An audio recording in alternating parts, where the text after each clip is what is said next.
Welcome back to my YouTube channel next platform में Gaurav sir. मैं उम्मीद करता हूं जो मैंने क्लास 12 की लास्ट वीडियो डाली थी आपको पसंद आई होगी। स्टूडेंट्स लास्ट वीडियो में क्या किया था, हमने एक्सरसाइज 3.1 के क्वेश्चन नंबर 5 तक कंप्लीट कर दिया था। आज हमें आगे बढ़ना है, तो आइए इसी के साथ वीडियो को स्टार्ट करते हैं।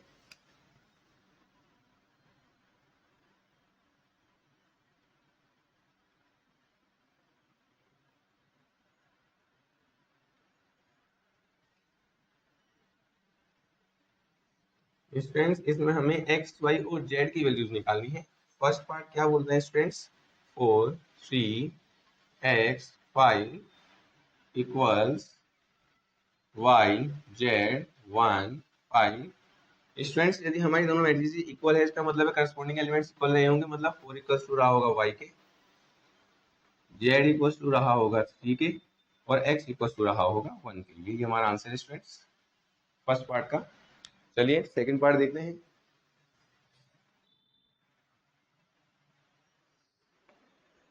सेकंड पार्ट क्या बोल रहा है स्टूडेंट्स, x प्लस वाई 2, यहाँ क्या है 6, यहाँ 8 2 5 5 प्लस जेड, ये 2 ये 5, यहाँ 5 प्लस जेड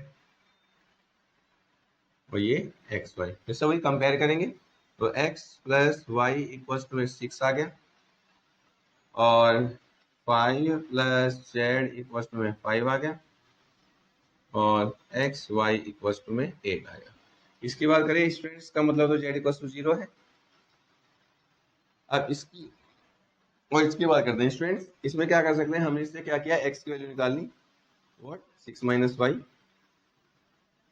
मतलब हम सब्स्टिट्यूशन मेथड यूज कर रहे हैं इसमें और इसमें, इसमें वैल्यू रख देते हैं, तो हमारा आ गया 6 minus y into y equals to 8। Students क्या होगा, मल्टीप्लाई करते हैं। चलिए अब क्या आएगा, 6y minus y square equals to 8, उस साइड ले जाते हैं, तो हमारी इक्वेशन बन जाएगी स्टूडेंट्स वाई स्क्वायर, क्योंकि ये प्लस माइनस है जाके प्लस का, ये प्लस का जाके माइनस का, और ये प्लस के 8 के ऐसे फैक्टर जिनको ऐड करके 6 आता हो, 4 टू जा 8। इसका मतलब है स्टूडेंट्स मैं इसको लिखूंगा 4 प्लस 2 इंटू वाई, ये आ गया, ये आ गया 4y plus minus minus this one holds, y common आ गया स्टूडेंट्स, और y माइनस 4 माइनस 2 कॉमन आया है, y माइनस 4 इक्वल्स टू 0। इसका मतलब है y माइनस 4 और y माइनस 2, एक आएगा y की वैल्यू 2 और एक आएगी y की वैल्यू 4। आई होप आपको ये समझ में आ गया होगा कि कैसा है, इससे आएगी y 4, ये इससे आएगा 2।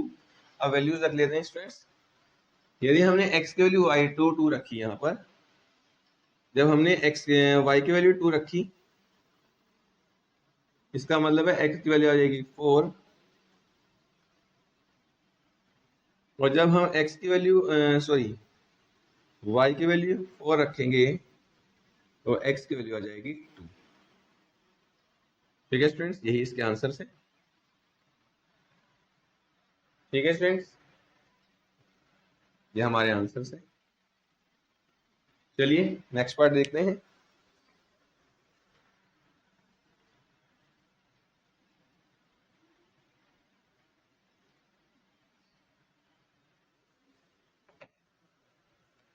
x plus y plus z equals to x plus y plus z, x plus y plus z, ये x प्लस जेड और ये I think y plus z देखने हैं। 9 5 7, ये 9 ये 5 ये 7। चलिए फिर से वही कंपेयर करते हैं, तो क्या आएगा, x plus y plus z equals to 9, x plus z equals to 5, y plus z equals to 7। अब देखिए स्टूडेंट्स ये वैल्यू मैंने इसमें पुट की, तो x प्लस जेड कितना है 5, तो ये आ गया 5 प्लस वाई इक्वल्स टू 9, तो 9 equals to y equals to आ गया 4। ठीक है, चलिए अब पहले ये रखे थे, अब ये रखते हैं y और z की वैल्यू 7, तो आ जाएगा x प्लस 7 इक्वल्स टू 9, तो x इक्वल्स टू में आ गया 2। अब ये दोनों वैल्यूज उठा के यहाँ रख देते हैं, तो क्या आएगा, देखिए 2 plus 4 plus z equals to 9, 6 plus z equals to 9 और 9 इक्वल्स जेड इक्वल्स टू आ गया 3। ये हमारे आंसर है स्टूडेंट्स। ठीक है, चलिए आई होप कि आपको ये तीनों पार्ट अच्छे से समझ में आ गए होंगे। चलिए आगे बढ़ते हैं। क्वेश्चन नंबर 7 क्या बोल रहा है, ये वो पढ़ लेते हैं। Same as a minus b 2a plus c, a minus b 2a plus c और 2a माइनस बी और 3c प्लस डी, और ये इक्वल दिया है स्टूडेंट्स -1 5 0 13, -1 5 0 13। हमें ABCD की वैल्यू निकालनी है। चलिए कंपेयर करते हैं। जब हमने कंपेयर करी क्या आ गया,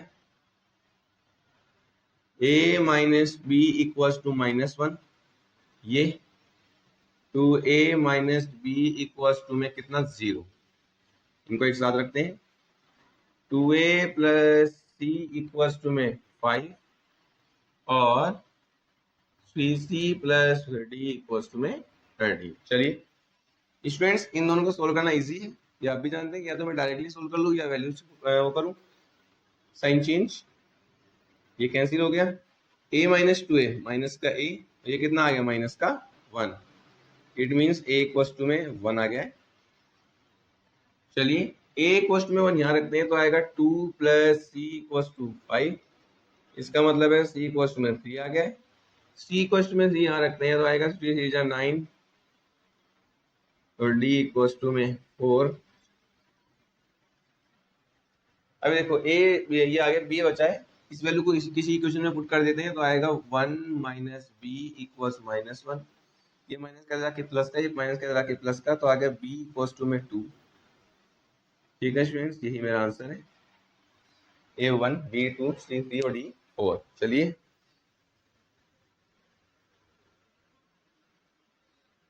question number 8।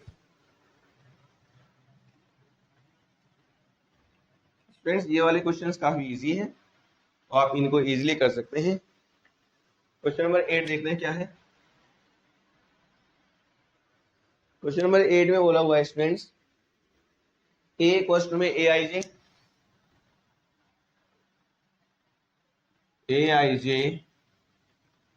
m into n, ये एक स्क्वायर मैट्रिक्स है स्टूडेंट्स। तो कब होगी स्टूडेंट, जैसे कि हमने आपको बताया हुआ है स्क्वायर मैट्रिक्स का मतलब होता है number of rows equal to number of columns.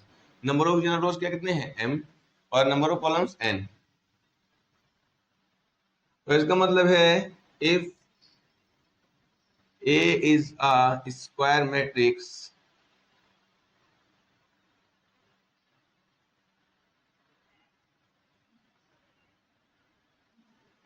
then m equals to n। अब देख लेते हैं कौन सा पार्ट है। इसका मतलब है सी ऑप्शन इज राइट, हमारे सी ऑप्शन है वो क्या है, करेक्ट है। ठीक है स्टूडेंट्स, चलिए आगे देखते हैं question number 9।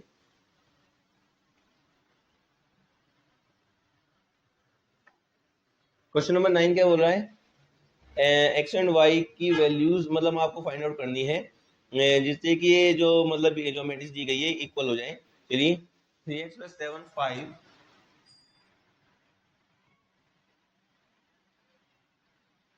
3x + 7 5, y + 1 2 minus y + 1 2 minus 3 x equals to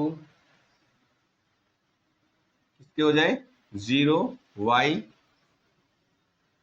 - 2 8 4, y - 2 8 4। मतलब कि हमें एक्स वाई की वैल्यू ऐसे निकालनी है जिससे कि इक्वल हो सके, ऐसी है या नहीं हमें बताना है। यदि इक्वल होगी स्टूडेंट्स तो 3x + 7 = 0 होना पड़ेगा। इसका मतलब है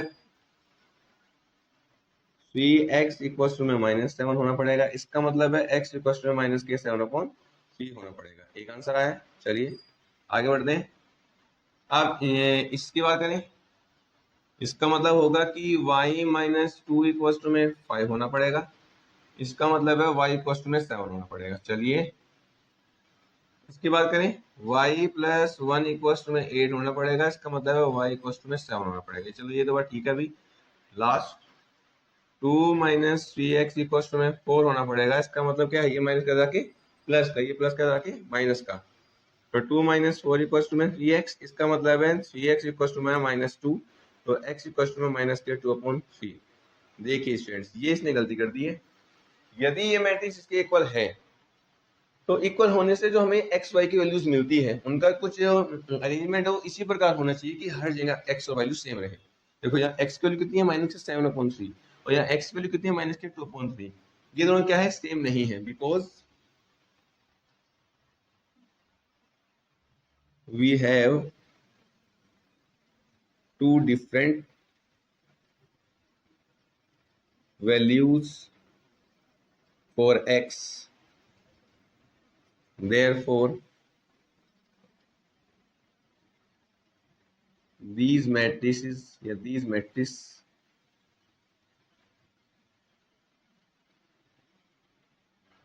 therefore या लिख लीजिए they cannot be equal, they cannot be equal, ये दोनों इक्वल नहीं हो सकती। ठीक है, हमारे पास जो मैट्रिक्स है ये क्या होंगी, दोनों मैट्रिक्स इक्वल नहीं होंगी।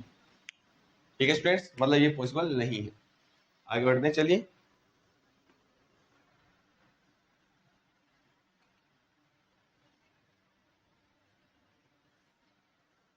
Question number 10।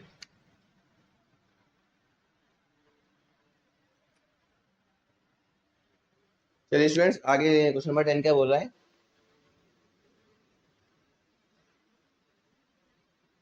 हमें ये बताना है कि 3x3 ऑर्डर की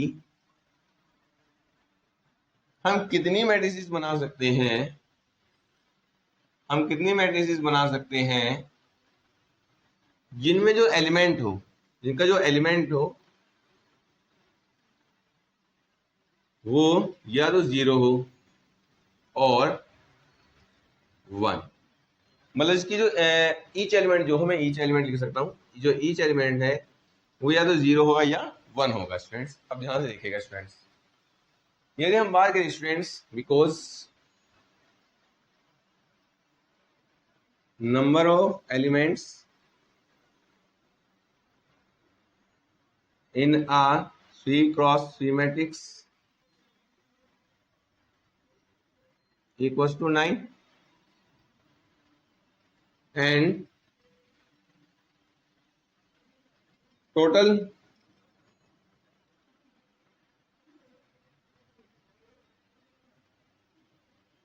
पॉसिबल जो हमारे एलिमेंट्स है या फॉर ईच एंट्री, या टोटल केसेस हो सकते हैं, total cases for each entry और एलिमेंट इक्वल्स टू में 2, क्योंकि मेरे पास हर एक एलिमेंट के लिए या तो मैं इसको केसेस बताऊं या चॉइस बताऊं, टोटल चॉइस यूज करते हैं।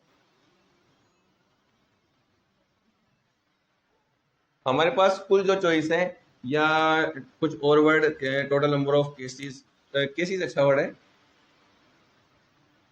टोटल केसेस जो हमारे पास है ईच एंट्री के लिए कितने हैं, 2 हैं, क्योंकि भैया तो 0 होगा या फिर 1 होगा।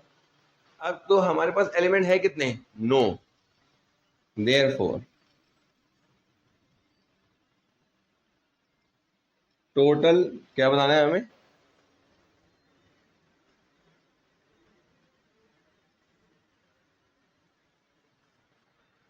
देयरफॉर टोटल नंबर ऑफ जो मैट्रिक्स होगी वो हो गया स्टूडेंट्स 2⁻⁹, जो होता है 512। ठीक है स्टूडेंट्स, चलिए इसका मतलब ये है डी ऑप्शन इज करेक्ट। हमारा जो डी ऑप्शन है वो क्या है, बिल्कुल करेक्ट है। बस आपको ये याद रखना है कि एक एलिमेंट के लिए जितने हमारे पास केसेस हैं चॉइसेस के, वो क्या होगा, उसकी पावर में होते हैं total number of elements matrix में जो हो सकते हैं, तो हमारे क्या दे देगा, टोटल नंबर ऑफ मैट्रिसेस दे देगा। ठीक है स्टूडेंट्स, ये हमारा आंसर है। मैं उम्मीद करता हूँ कि स्टूडेंट्स आपको ये सारे क्वेश्चन अच्छे समझ में आ रहे होंगे। स्टूडेंट्स आज की वीडियो में हम कल इतना ही रखेंगे। यदि आपको मेरी वीडियो अच्छी लगी हो तो मेरे वीडियो को ज़्यादा लाइक कीजिए, मेरे चैनल को ज़्यादा सब्सक्राइब कीजिए, शेयर और कमेंट जरूर कीजिएगा और बताइएगा कि आपको वीडियो कैसी लगी। इसी के साथ थैंक यू।